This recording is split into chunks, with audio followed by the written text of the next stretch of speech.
I have some good news for you, my fellow Americans. Right now, everybody else kind of hates us. It's Monday, March 17th. I'm Jane Coaston, and this is What A Day, the show that is wondering if President Donald Trump knows what sarcasm is. Here he is speaking with host Sharyl Attkisson on her show, Full Measure. I'm not understating the complexity of all this, but as a candidate, you said you would have this war settled in 24 hours. Well, I was being a little bit sarcastic when I said that. That's not what sarcasm is. On today's show, the Trump administration seems to have ignored a federal court order, and those American astronauts who've been stranded up in space forever could return to Mother Earth this week. But let's start with Democrats, who averted a government shutdown only to kick off an intra-party civil war. On Friday, Senate Democrats, led by Minority Leader Chuck Schumer, agreed to a continuing resolution to keep the government open. Democrats who supported the bill argued that permitting the government to shut down would give President Donald Trump and co-president and noted weirdo Elon Musk more power to make life worse for everyday Americans. It's a stance Schumer reiterated in a Saturday interview with the New York Times. He said there was no telling how far Musk and Trump would have taken a shutdown. It can last forever. There is no off-ramp. One of the Republican senators told us we go to a shutdown, it's going to be there for 6 months, 9 months, a year. And by then, their goal of destroying the federal government would be gone. But Schumer also said he knew his decision would make him persona non grata in the Democratic Party. I knew this would be an unpopular decision. I knew that. I know politics. But I felt so strongly as a leader that I couldn't let this happen because weeks and months from now, things would be far worse than they even are today, that I had to do what I had to do. It wasn't just Schumer who voted for the bill. 9 other Democratic senators helped Republicans move it past a filibuster. And that has pissed off a lot of other Democrats, really piss them off. Schumer even acknowledged in that New York Times interview that he and House Minority Leader Hakeem Jeffries haven't spoken since the vote. Because, let's be real here, the continuing resolution sucks. It cuts a ton of valuable services, and for reasons that escape me, also cuts more than $1 billion from Washington, D.C., including nearly $70 million from D.C.'s police department. There's a bill in the works to stop those cuts from happening, so put a pin in that. And there's the bigger picture. A ton of Democrats think the time has come to stop giving in to Republicans at every turn, even when, yes, the actual available options for Democrats in Congress right now are pretty limited. Democrats are mad. Sure, they're mad at Trump and they're mad at Musk, but right now they are absolutely furious at their own party, which they view as, at absolute best, complacent. Here's New York Democratic Representative Alexandria Ocasio-Cortez speaking to Jake Tapper on Friday. It is almost unthinkable why Senate Democrats would vote to hand the few pieces of leverage that we have away for free when we've been sent here to protect Social Security, protect Medicaid, and protect Medicare. There's even talk of Senate Democrats needing new leadership. Some want Representative Alexandria Ocasio-Cortez to primary Schumer.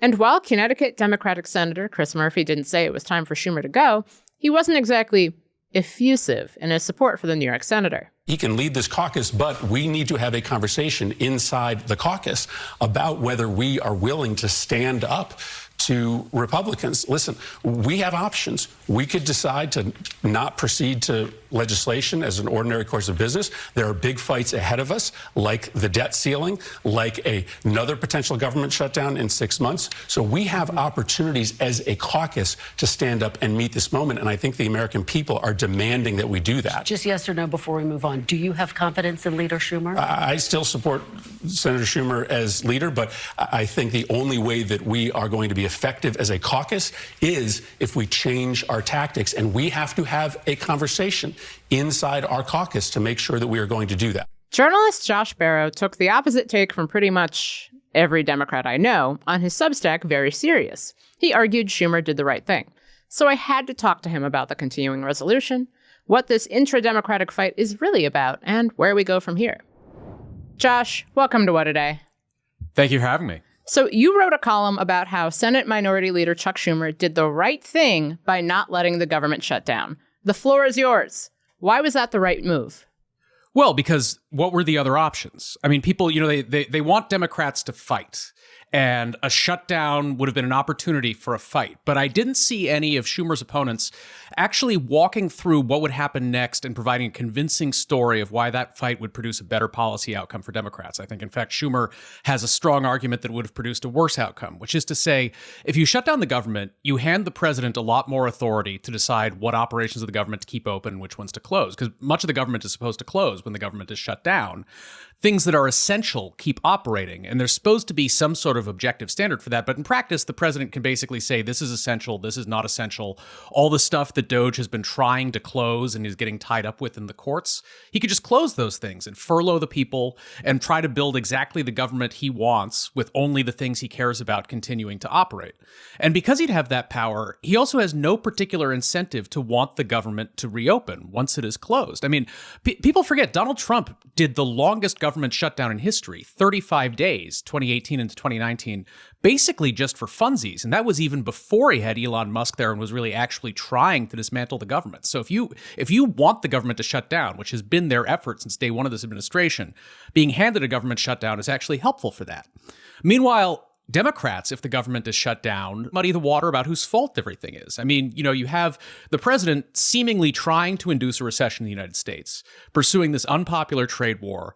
You're seeing the stock market tank, and you're seeing a growing realization that this stuff is his fault. And so then if you have this shutdown, then it makes it easier for Republicans to raise questions about, whose fault is all of this dysfunction in Washington? You don't want to get in the way of your opponent when he's making a mistake. And forcing a shutdown here would have done that. Yeah, I think what we heard from some House Democrats was that passing this funding bill would give Trump and Elon Musk carte blanche to keep dismantling the government because the measure contained no protections for existing spending. But as you were saying, from Schumer and others in the Senate, we heard that shutting down the government would help Trump and Musk keep doing what they're doing. So House Democrats are pissed, in lack of a better term. Why do you think that they are wrong? Like, what is going wrong in their logic about this? Well, so I think there's a couple of things going on here. The flexibility that the president has because we'll be operating under this continuing resolution is the same flexibility that presidents have from other continuing resolutions. It would be good to have a full year proper appropriations bill that would set more restrictions, but we didn't have those in place a week ago.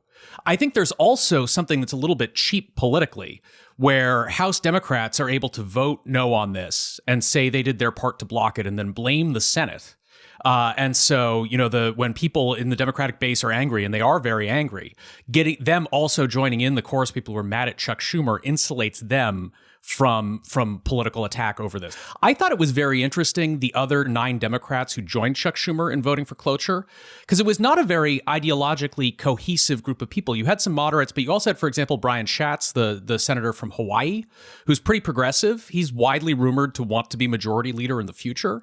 And I think that was him showing, I'm ready to take tough votes that are unpopular, but in the interest of the party in the long run. And then the third reason I think they're angry is that I think, while I think Chuck Schumer did the right thing in the end, he didn't telegraph it very clearly. No, he did not. No. He basically, on Wednesday, he came out and said Republicans didn't have the votes to pass the spending plan.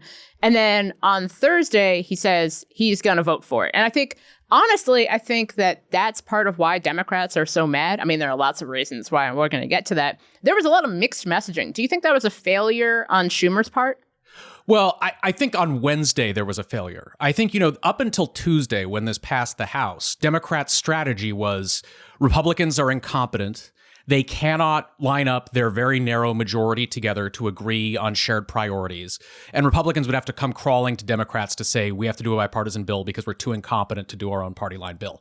And in fairness to them, this has happened a lot over the last few years. Republicans have had terrible problems with cohesion. The problem is once the thing passed the House on Tuesday, Democrats were just screwed. They had no, and this is what happens when you lose elections, or it's ordinarily what happens when you lose elections. I think people have sort of forgotten, because the Republican Party has been so dysfunctional for so many years, they've forgotten that normally when you lose the election and the other party is in power, they pass their agenda, and that's a problem for you. And it sucks. Like, I get why Democrats are mad. It sucks to lose elections. It especially sucks to lose elections and then have the party that won get its shit together and figure out how to actually do things. That especially sucks. So, I get that it's an unfortunate situation, but the only thing to do do about that? I mean, one thing is that, some of the things the administration is doing are illegal, and that's a matter for the courts. But ultimately, the political win, where you become able to block stuff through Congress, you have to win the majority back in the midterms next year. And Democrats, I think, will work very hard to do that. But the problem is that those elections aren't until next year, and Republicans run things for the next 22 months. Yeah, I think that there are two separate issues here. There's the micro issue of this CR, which sucks, but there weren't that many options. Right. And then there's kind of the macro issue of people are furious, and they're furious at congressional Democrats. And congressional Democrats are desperate for a way to push back against Trump, or at least be seen as pushing back against Trump. And that's what you see from the House. And I think that for many people, I mean, you're hearing from people are talking Tea Party in a way that I haven't seen Democrats talk in a really long time. And the government funding plan, I think, for some people was like the first real tangible piece of leverage that they had. So if not this, then what? I think it's really funny when I see people talking about, Democrats need our own Tea Party. I think they should look a little bit about how the Tea Party worked and what it did to the Republican Party, from start in 2009, 2010, when that movement starts. The Tea Party has, over many election cycles, saddled the Republican Party with unelectable candidates. You have these revolts in Republican primaries insisting that you have to nominate these quote-unquote ideologically pure fighter people. And then they lose general elections to Democrats, even in places like Missouri and Indiana, because they force the party into nominating unappealing candidates and then they lose. The Tea Party also created this dynamic in the Republican conference in the House, especially, and to a lesser extent in the Senate, where you have these people who define themselves by I fight, I am obstinate, I do not cooperate. And that led to this dynamic that persisted basically up until this month, where Republicans could not get their ducks in a row, could not agree on a partisan agenda and actually pass it through the House where they nominally had a majority. And that empowered Democrats. So if you want to rebuild that on the Democratic side, if you want to go lose general elections, if you want to nominate presidential candidates and saddle them with platforms that will cause them to lose the presidential election, if you want to not be able to have an effective congressional majority, then go ahead. So do we need to do what James Carville kind of recommended and just kind of lie down and take it until realistically January 2027, when a theoretical Democratic majority would take power in the House or Senate? I wouldn't describe it in the terms that James Carville described it, but I think he was basically right that the way you win the next election is by the Republicans being bad rather than, whatever you do yourself. I realize it's very unsatisfying, but that's what it is to be in opposition. I mean, you can lay out what your plans are and what you would do differently. But the thing is, when you're in opposition, you don't run the government. And so Democrats should go out there and talk about how terrible everything that the Trump administration is that they're doing and talk about what they would do differently if they won. But that's the thing. You have to win in order to do those things. Bigger picture. Yeah. What does the mess over the shutdown strategy say about the state of the party right now? And what should the party take away from this moment?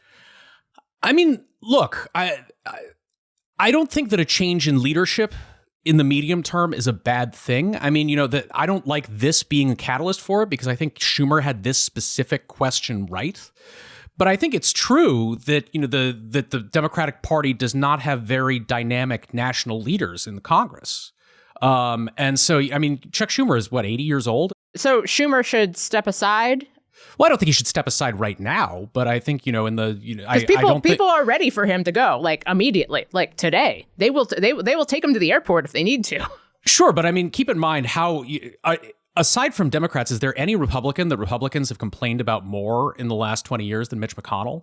And so I think, sometimes to be an effective legislative leader, you have to deliver messages to your party that they're not happy to hear about. You can't make them happy all the time. So I don't know that, we need a presidential candidate in 2028 who is beloved. I don't think we need a Senate minority leader necessarily who is beloved by the base of the party. In fact, that might lead you astray in certain ways. But I do think, I think it's broadly a problem, the geriatric nature of much of the face of the Democratic Party right now. I think that's true. Josh, thank you so much for joining me. Thank you, Jane. We'll get to more of the news in a moment, but if you like the show, make sure to subscribe, leave a 5-star review on Apple Podcasts, and share with your friends. More to come after some ads. Today's episode is sponsored by Acorns. Acorns is a financial wellness app that helps you take control of your money with simple tools that make it easy to start saving and investing for your future. You don't need to be an expert. Acorns will recommend a diversified portfolio that matches you and your money goals. And you don't need to be rich. Acorns lets you get started with the spare money you've got right now, even if all you've got is spare change. Basically, Acorns does all the hard work so you can give your money a chance to grow. Ready to take control of your money? Sign up now and join the over 14 million all-time customers who have already saved and invested over $25 billion with Acorns. Head to acorns.com/WAD or download the Acorns app to get started. Paid non-client endorsement. Compensation provides incentive to positively promote Acorns. Tier 1 compensation provided. Investing involves risk. Acorns Advisors, LLC, an SEC-registered investment advisor. View important disclosures at acorns.com/WAD. Headlines. I'm happy to see that the president is following up with his promises that he's going to keep Americans safe. And that means getting these criminal drug or gang members, clearly criminal in nature, out of the United States. The Trump administration said Sunday it deported hundreds of Venezuelan migrants over the weekend under the Alien Enemies Act. President Trump issued a proclamation Saturday announcing that he invoked an 18th century law that allows the government to deport non-citizens without due process. The deportations earned praise from Republican lawmakers like Senator Mark Round of Indiana. The Alien Enemies Act was last used during World War II to justify the internment of Japanese, German, and Italian people living in the U.S. According to Saturday's proclamation, the administration is using the Alien Enemies Act to target Tren de Aragua, a Venezuelan gang. Officials allege that its members have illegally infiltrated the U.S. The ACLU preemptively sued the White House Friday night, and a federal judge ruled Saturday that the government cannot deport people under the act until further arguments are heard in the case. The judge also ordered that any migrant flights that have departed must return to the U.S. But Secretary of State Marco Rubio said Sunday that the U.S. just did it anyway. He said hundreds of Venezuelan gang members have already been deported to El Salvador. Here he is on CBS's Face the Nation. We don't want terrorists in America. I don't know how hard that is to understand. Trump announced Saturday that the U.S. made a deal with El Salvador to jail the deportees for 1 year in exchange for $6 million. A federal appeals court gave the Trump administration the okay to move ahead with some executive orders cracking down on diversity, equity, and inclusion programs across the federal government. The appeals court Friday paused a lower court ruling in Maryland that had blocked some of President Trump's anti-DEI executive orders from being implemented. The ruling by a 3-judge panel is not a final decision, but means the directives can be enforced while a lawsuit challenging them continues to play out. A win for the Trump administration. The EOs direct agencies to take steps to cut DEI programs within the federal government and cut equity-related grants or contracts. Judge Pamela Harris wrote, quote, "My vote should not be understood as agreement with the order's attack on efforts to promote diversity, equity, and inclusion." The judge's decision suggests that the Trump administration should be allowed to prove it can enforce the orders while following anti-discrimination laws. Sure, work to eliminate DEI efforts across the federal government without breaking anti-discrimination laws. Totally doable.